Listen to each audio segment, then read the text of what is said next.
It's a sick watch. Thank you. Girlfriend got it for me. Nice. I get more compliments on this than anything I've ever owned in my entire life. See this watch?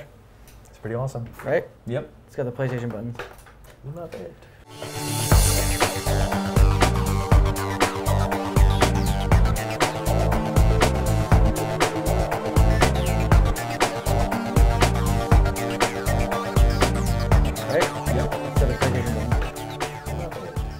Hey guys, thanks for joining us on Meet the Devs. I'm James Pugh, and with me today is associate writer Adam Wieser. Adam, how you doing, man? Good. Glad to be here. Thanks for coming on. Yeah, very cool. So how did you get involved in Star Citizen?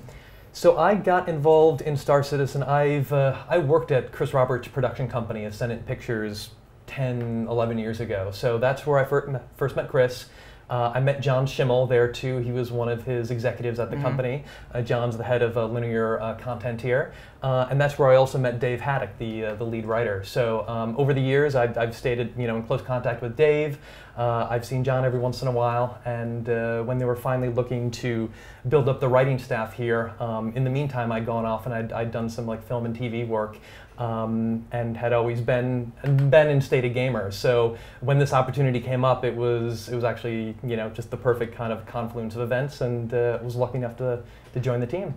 Is this the first game you've ever worked on? It's the first game, yes, yeah.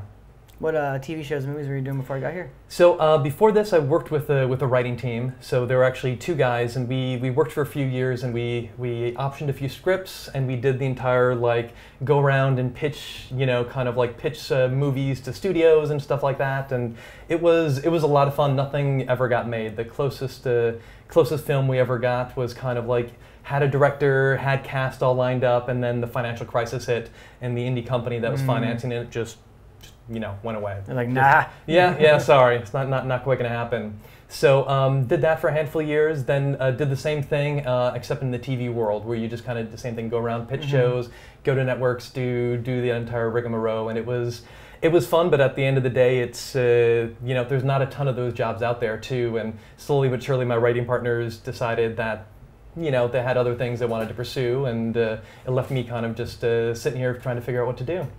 So did you grow up playing games? Said you were always a gamer at heart? Yeah, no, I remember when I was young, getting the first Nintendo system from my brother and I got it for Christmas, and that just being a treasured thing. And my Nintendo 64 is still still something I carry with me to the day. Yeah. So that's the one system I have, and everything else I've kind of moved on or been able to upgrade to, but I can't quite give that away yet. Did you ever play any of Chris's older games? No, I haven't actually. I didn't. When I was growing up, the PC we had at home didn't quite have the ability to handle that stuff, and I was still young enough where I wasn't at the point to be able to try to sweet talk my parents into upgrading just to be able to play something more like that. They were happy just getting us the 64 and kind of in the other Nintendo systems, and having us, or the Sega, sitting down and playing with those instead. So computer was for work, was for school work basically, and then they had us on the systems to kind of do the video game stuff. Do you have any experience writing sci-fi before this, or is this? I've always had an interest in sci-fi, and some of the work that I did previously, they might have sci-fi twinges, but it was never anything that was kind of central to that. In any story, it's kind of and I think that's applicable here too, is that I've really enjoyed character work, and I've really enjoyed seeing characters develop and relationships like that. So for me, it was less about the genre, and it was more about finding an interesting main character or an interesting kind of set of characters, and then putting them in the right environment to really make those relationships shine. So what are some of your favorite sci-fi stories?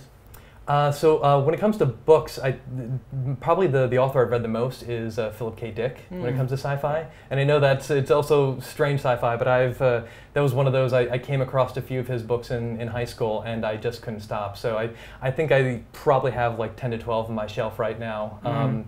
So I'm finally reading The Man in the High Castle too. I finally picked that up, and I've started to go through that. And I started to play Wolfenstein this weekend too, the new one. So it's kind of a good confluence of events right now. So yeah, from a Philip K. Dick perspective, I've always liked the fact that he was a sci-fi guy, and he did talk about future and crazy technology and stuff like that, but he was never. It was always about the characters too, and it was always about the struggles and everything in the context of all those different elements. So since you're working with David Haddock, have you read Snow Crash yet? Yes, yeah, no, he lent that to me years ago. I've read a handful of different Neil Stephenson books too, but that was the one. He's like, you need to check this out, and also Diamond Age too. I never read that one. Yeah, I definitely recommend that one too.